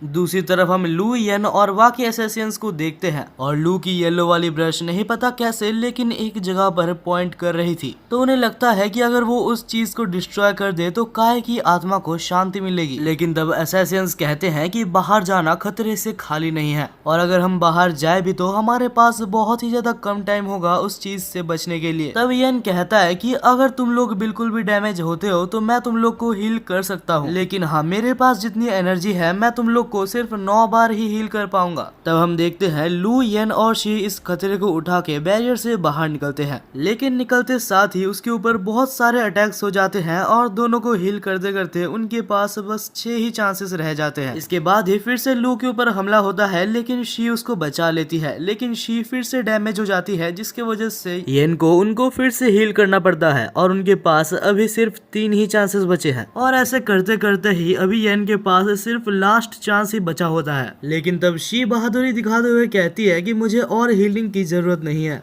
अब धीरे धीरे वो लोग अपनी डेस्टिनेशन के पास पहुंच चुके थे, जहां येन अपना फाइनल हीलिंग फिर से शी के ऊपर इस्तेमाल करता है और शी पूरी तरीके से रिकवर हो जाती है और उसके बाद ही अपनी पूरी पावर को रिलीज करते हुए उस मॉन्स्टर के ऊपर अटैक करती है और फाइनली जिस चीज को उन लोग को डिस्ट्रॉय करना था वो लोग उस चीज को डिस्ट्रॉय कर देते हैं। वो लोग बहुत ही दूर जाके गिरते हैं, लेकिन तभी अलग सीन में हमें दिखाया जाता है कि वो मॉन्स्टर अभी तक मरा नहीं था। वो बहुत सारे फॉर्म्स बनाकर उनकी एनर्जी को पानी के अंदर भेज रहा था। तब हम देखते हैं कि वो घोस्ट एक ब्रश का रूप ले लेता है, लेकिन सब लोग तब चौंक जाते हैं जब वो लोग देखते हैं कि लू का ब्लू ब्रश जाके उस ब्रश से बात करने लगता है और इवेंचुअली हमें पता चलता है कि ये ब्रश भी 7 ड्यूक्स में से एक ब्रश है। दूसरी तरफ हम उस घोस्ट को देखते हैं जो कि रो रहा था और उसके बाद फाइनली वो कहता है कि अभी मैं अच्छे से जा सकता हूँ और उसके बाद ही वो वहाँ से गायब हो जाता है। अब इसके बाद ही हम उस असैसिन को देखते हैं जो कि उस क्लाउड ब्रश को लेना चाहता था, लेकिन उस असैसिन के उस ब्रश को लेने से पहले ही वहाँ पर रोंग के ग्रैंडफादर आ जाते हैं और वो असैसिन पूरी तरीके से जम जाता है क्योंकि वहाँ पर रोंग भी आ चुकी थी। रोंग वहाँ पर आने के बाद कहती है कि कोई भी ब्रश को नहीं ले सकता क्योंकि 7 ड्यूक ब्रशेस बिल्कुल ही भाई बहनों की तरह होते हैं जो कि एक दूसरे के साथ रहते हैं। और क्लाउड ब्रश की यहाँ पर रुकने की बस एक ही वजह है क्योंकि लू के पास येलो और ब्लू ब्रश मौजूद है। और ये सब सुनने के बाद लू को बहुत ज्यादा गुस्सा आ रहा था क्योंकि एक बार फिर से रोंग और रोंग के ग्रैंडफादर ने लू का बस इस्तेमाल किया। वो लोग बस लू के हेल्प से क्लाउड ब्रश को खोजना चाहते थे। लू इतना ज्यादा गुस्सा हो चुका था कि वो यहाँ पर रोंग के ग्रैंडफादर के ऊपर अटैक भी करता है, लेकिन लू के ग्रैंडफादर ने उस अटैक को वापस लू के ऊपर ही भेज दिया था। तब हम देखते हैं रोंग लू को संभालने आती है और तब हम ग्रैंडफादर को देखते हैं जो कि कहता है कि चिंता मत करो, इससे तुम्हारी भलाई ही होगी। तब हम देखते हैं लू को जो कि रोंग के हाथों को अपने ऊपर से हटाता है और कहता है कि तुम मेरे को मत छूना, तुमने जो मेरे साथ किया है उसके बाद मैं तुम्हारे ऊपर भरोसा नहीं कर सकता। ये सुनने के बाद रोंग और रोंग के ग्रैंडफादर वहाँ से चले जाते हैं। तब हम देखते हैं कि वहाँ पर किंग भी आ जाता है जो कि बाकी दोनों असैसिन्स को वहाँ से ले जाता है क्योंकि उनका ब्रश होल्डर वैसे भी टूट चुका है। तो वो लोग लू, येन और बाकी सबको अपने कब्जे में करके वहां से चले जाते हैं। बाद में हमें किंग और बाकी असैसिन्स को बैठा हुआ दिखाया जाता है जहां पर असैसिन शी कहती है कि हम पहले लू और येन की जांच करना चाहते हैं ताकि हमें पता चले कि आखिर हमारे चीफ कैसे मारे गए। वहां पर तो किंग हाँ बोल देता है, लेकिन बाद में किंग बहुत ज्यादा टेंशन में होता है क्योंकि आखिरकार किंग ने ही तो उनके चीफ को दूर से मारा था ताकि लू और येन और साथ ही में मास्टर बैड के ऊपर वो इल्जाम लग जाए और उनको पकड़ना आसान हो जाए। तब किंग डिसाइड करता है कि सबसे पहले जाके वो लू और येन को मार डाले जिससे कि कोई भी सीक्रेट बाहर ही ना आए। लेकिन जैसे ही वो लोग वहां पर पहुंचते हैं तो किंग ये देख के शॉक हो जाता है कि शी वहां पर पहले से थी और उसने लू को जान से मार दिया था। और इसके बाद वो कहती है कि मैं बस अपने चीफ के मारे जाने का इनसे बदला ले रही थी क्योंकि इनके पास से मेरे को ये चीज मिली। उस चीज को देखने के बाद किंग कहता है कि हाँ यही तो चीफ है। लेकिन तब शी पूछती है कि आखिर तुम्हें कैसे पता कि ये चीफ है क्योंकि इससे पहले तुमने चीफ को कभी भी नहीं देखा। लेकिन तब वो एक झूठ बोलता है और कहता है कि आईडी में पहले से चीफ का नाम लिखा हुआ था, लेकिन असल में वहाँ पर चीफ का नाम था ही नहीं, वो असल में येन का आईडी पास था। अनफॉर्चुनेटली एक के बाद एक किंग का झूठ पकड़ा जा रहा था और इसके बाद ही ये रिवील होता है कि लू और येन मारे नहीं गए थे, वो लोग बस शी का साथ दे रहे थे ताकि वो लोग मिलके किंग का झूठ को सामने ला सके। तभी वहाँ पर एक बूढ़ा आदमी आता है जिसका नाम फे था और वो कहता है कि तुम्हें बहुत कुछ एक्सप्लेन करना बाकी है। किंग तब वहाँ पर उनके ऊपर अटैक करने की कोशिश करता है, लेकिन तब फे नाम का वो बंदा किंग को नॉकआउट कर देता है और इसके बाद ही किंग को वहाँ पर टांग दिया जाता है। और तब फे अपनी एक एबिलिटी का यूज करता है जिससे कि वो किंग के ब्रश को टेम्पररी वहाँ से बाहर निकलता है और इस तरीके से वो किंग से सब कुछ सच सच उगलवा सकता है क्योंकि किंग कुछ भी बोलने से मना कर रहा था, जिस वजह से फे को ये टेक्निक का यूज करना पड़ा। वो पूछता है कि आखिर तुम असल में कौन हो और किसके लिए काम करते हो। तब वो कहता है कि तुम्हें कभी भी मेरे मास्टर के बारे में पता नहीं लगेगा क्योंकि वो एक इतना ज्यादा पावरफुल आदमी है कि तुम सोच भी नहीं सकते। और क्योंकि वो बोलने से मना कर रहा था तो उसके मुंह से खून निकल आता है। अब ये प्रोसेस तो आगे कंटिन्यू रहेगा, लेकिन बाद में हमें दिखाया जाता है कि अब लू और येन यहाँ से निकल रहे थे जहाँ पर शी लू को थैंक यू बोलती है उसे बचाने के लिए। तब लू कहता है कि मैंने तो कुछ किया ही नहीं, जो किया मेरे ब्रश ने किया। आखिर में फे कहता है कि तुम दोनों को थैंक यू बोलने के लिए हमारे क्लैन मास्टर तुमसे मिलना चाहते हैं और ये और कोई नहीं ज़ूगे फैमिली का हेड यानी कि वही ली था। तब लू को समझ आता है सबसे पहले उसके ऊपर जिसने अटैक किया था वो ली नहीं था, वो ली के भेष में कोई और पर्सन था। अब दोनों ही एक साथ बैठे हुए थे जहाँ पर लू पूछता है कि क्या आपको कोई तरीका पता है जिससे कि मैं मेरे अंदर मौजूद 2 ब्रशेस को अलग कर सकूं। लेकिन अनफॉर्चुनेटली ली को इस बारे में कुछ भी नहीं पता होता है। वो लू को कहता है कि तुम एक जगह पर जाके देखो जिसका नाम ननरी है, वहाँ पर मौजूद लोगों के बारे में इन सब के बारे में कुछ न कुछ पता होगा, लेकिन वहाँ के लोगों से थोड़ा सा सावधान रहना क्योंकि वहाँ के लोग काफी ज्यादा डेंजरस हैं। वहाँ के कुछ लोग तुम्हारे ऊपर एक्सपेरिमेंट भी कर सकते हैं और तुम्हें ब्रश पेपेटियर्स भी बना सकते हैं। वो लोग अगर चाहे तो वो लोग तुम्हें गुलाम बनाकर रख सकते हैं और क्योंकि तुम्हारे अंदर 2 ब्रशेस मौजूद हैं तो वो लोग तुम्हारे अंदर इंटरेस्ट जरूर दिखाएंगे। वो लोग इतने ज्यादा खतरनाक हैं कि ज़ूगे फैमिली और वाई फैमिली मिलके भी वो लोग को नहीं हरा सकते। अब हमें कुछ दिनों बाद का सीन दिखाया जाता है जहाँ ज़ूगे फैमिली ली और येन को वहाँ पर रखे हुए थे एज अ गेस्ट। वहाँ पर वो लोग उनकी बहुत ज्यादा ट्रीटमेंट ले रहे थे। कुछ दिनों के लिए लू और येन काफी ज्यादा मजे करते हैं लेकिन फिर वो लोग नोटिस करते हैं कि आखिर जू के फैमिली उनके ऊपर इतना ज्यादा ध्यान क्यों दे रहे हैं। तभी लू को मास्टर बैडे का एक मैसेज आता है जहां वो कह रहा था कि उसके पास ननरी की कुछ इन्फॉर्मेशन है और उसे एक गुड न्यूज भी मिली है 2 ब्रशेस को स्प्लिट करने के लिए। लेकिन सबसे इम्पोर्टेंट वो ये कहता है कि जू के फैमिली एक बहुत ही बेकार फैमिली है, तुम्हें जल्दी से जल्दी वहाँ से निकलना होगा। और तभी वहाँ पर शिव भी आ जाती है जो कहती है कि मैं तुम्हारी हेल्प करूंगी यहाँ से निकलने में, लेकिन बदले में तुम्हें भी मेरी हेल्प करनी होगी। चीफ के मरने के पीछे जिन जिन का हाथ है उन्हें मारने के लिए। कुछ देर बाद हमें दिखाया जाता है कि उसी रात वो लोग वहाँ से निकलने में कामयाब भी रहते हैं, लेकिन निकलने से पहले ही उनको वहाँ पर एक पर्सन दिखता है। लू, येन और शी तब हैरान थे जब वो पर्सन उन्हें रोकता नहीं है, लेकिन अभी वो लोग एक लूप में फंस चुके थे। वो लोग जितनी बार भी गेट से निकल रहे थे वापस वो लोग मेंशन के अंदर आ जा रहे थे और ये सब काम पक्का इसी बंदे का है। येन कहता है कि यहाँ से निकलने के लिए हमें इसे हराना ही होगा, लेकिन जैसे ही वो उसके ऊपर हमला करने जाता है वो वापस वहीं पर टेलीपोर्ट हो जाता है। वेल तब लू एक चीज नोटिस करता है और कहता है कि हम तीनों को अलग अलग डायरेक्शन में जाना चाहिए और तब वो तीनों ही अलग अलग रास्ते में चले जाते हैं। लेकिन वो बंदा अभी भी चाहता तो तीनों की जगह को रिप्लेस कर सकता था, लेकिन क्योंकि उस बंदे ने येन की लोकेशन को ट्रैक नहीं किया तो उसे नहीं पता कि आखिर येन कहाँ पर है, जिस वजह से वो लोग वहाँ से निकलने में कामयाब रहते हैं। अब वो सब मिलके ननरी में जा रहे थे। तभी लू को एक कॉल आता है जो कि हॉस्पिटल की तरफ से था। कॉल में वो कहता है कि मास्टर बैडे बहुत ही बुरी तरीके से इंजर्ड है। तभी लू डिसाइड करता है कि वो बाद में मास्टर बैडे को देखने के लिए जाएगा। अब सब लोग ननरी के अंदर पहुंच चुके थे जहां पर येन और शी जा रहे थे और जाते वक्त वहां पर येन और शी को एक मारा हुआ आदमी दिखता है। दूसरी साइड में हम लू को हॉस्पिटल में देखते हैं जो कि मास्टर बैडे को देखने आया था। लू के आते साथ मास्टर बैडे कॉन्शियसनेस में आते हैं और लू को कहते हैं कि चीफ जो कि मारे गए वो मेरे खुद के फादर थे और उनके मारे जाने के पीछे मैंने जब इन्वेस्टिगेशन चालू की तो मुझे पता चला।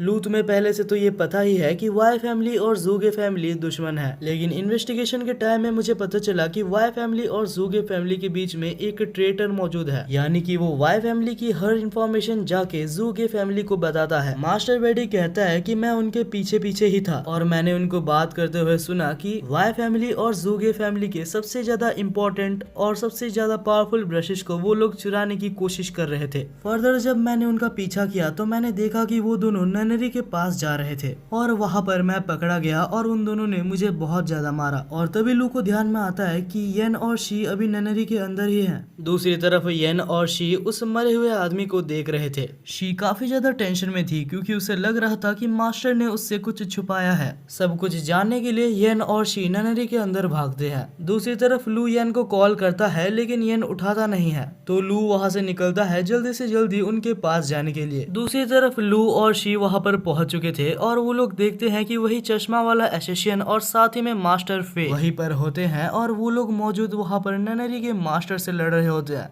और उस ननरी के मास्टर के साथ उसका ट्रेटर भी था। शी बीच में कूद के उसका हेल्प करना चाहती थी, लेकिन तब येन उसको रोकता है और कहता है कि पहले सिचुएशन को अच्छे से समझ जाते हैं। और तभी वहाँ पर एक पावरफुल ब्रश पपेट आ जाता है और ननरी के ब्रश पपेट इतना ज्यादा पावरफुल होते हैं अगर वो चाहता तो उस चश्मे वाले एसेसियन को उधर ही मार सकता था। लेकिन तब मास्टर अपने ब्रश को समन करके अपने पावर्स को एक्टिवेट करता है और उसकी पावर को देख के येन भी चौंक गया था क्योंकि उसकी पावर काफी ज्यादा इंसेन थी और 1 सेकंड के अंदर ही उस ब्रश पपेट को वहाँ से हटा देता है। तब वो देखता है कि इन सारे ब्रश पपेट को वहाँ पर मौजूद ननरी का मास्टर कंट्रोल कर रहा था। तब फे उसके ऊपर हमला करने जाता है, लेकिन उसके हमला करने से पहले ही वहाँ पर बीच में फिर से एक और ब्रश पपेट आ जाता है। तब ननरी का मास्टर वहाँ पर मौजूद सारे ब्रश पपेटियर्स की पावर्स को भी बढ़ा देता है, लेकिन फे अभी भी अपनी पावर्स की मदद से उन पपेट्स को काफी आसानी से हरा देता है। लेकिन तब खुद ननरी का मास्टर मैदान में उतर जाता है और हम देखते हैं कि वो फे को यहाँ पर ब्रश पपेटियर ही बनाने वाला था, लेकिन तब शी और येन बीच में कूद जाते हैं और फे को बचा लेते हैं।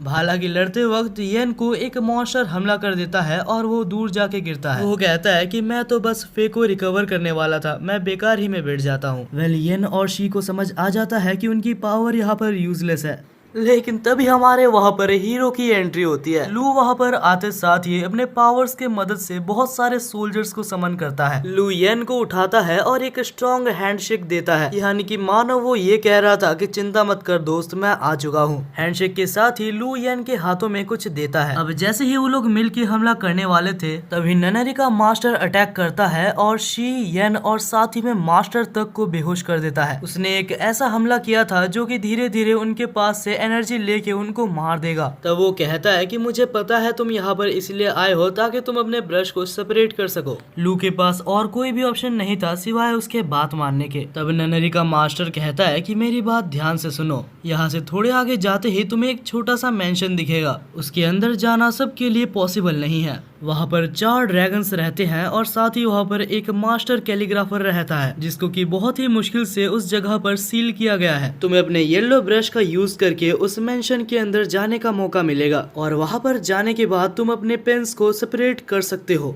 तब लू भी मान जाता है और अपनी ब्रश की मदद से उस जगह के अंदर चले जाता है। वैसे वो जगह अंदर से बिल्कुल ही अलग और बहुत ही ज्यादा सुंदर थी। बाहर हम ननरी के मास्टर को देखते हैं जो कि कहता है कि इसके अंदर जो भी गया है वो मरा हुआ ही वापस आया है। लू जब वहाँ पर सेक्रीफाइस हो जाएगा तो यहाँ जाने का रास्ता खुल जाएगा और साथ ही साथ हमें लू के ब्रशेस भी मिल जाएंगे।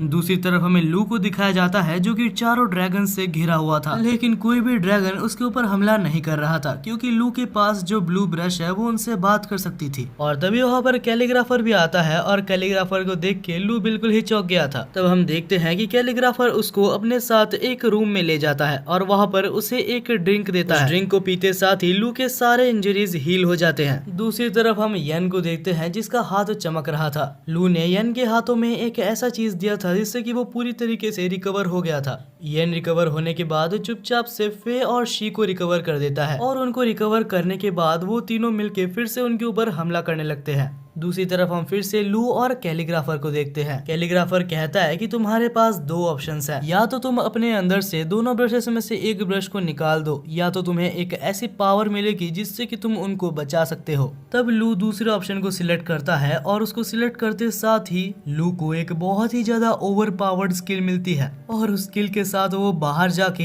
1 सेकंड के अंदर वहां पर मौजूद सारे एनिमीज को हरा देता है। और उसके बाद वो ननरी के मास्टर को पकड़ के पूछता है कि आखिर तुम्हारा मास्टर कौन है। तब वो कहता है कि हमारे मास्टर का नाम हैन जॉन है। और जैसे ही वो उसके मास्टर का नाम लेता है तो उसके मास्टर के द्वारा वो मारा जाता है। तब लू को याद आता है कि उसके टीचर ने भी बहुत पहले ये नाम को बोला था। तभी वहाँ पर सनराइज होता है और लू सोचता है कि आखिर उसे आगे क्या करना है।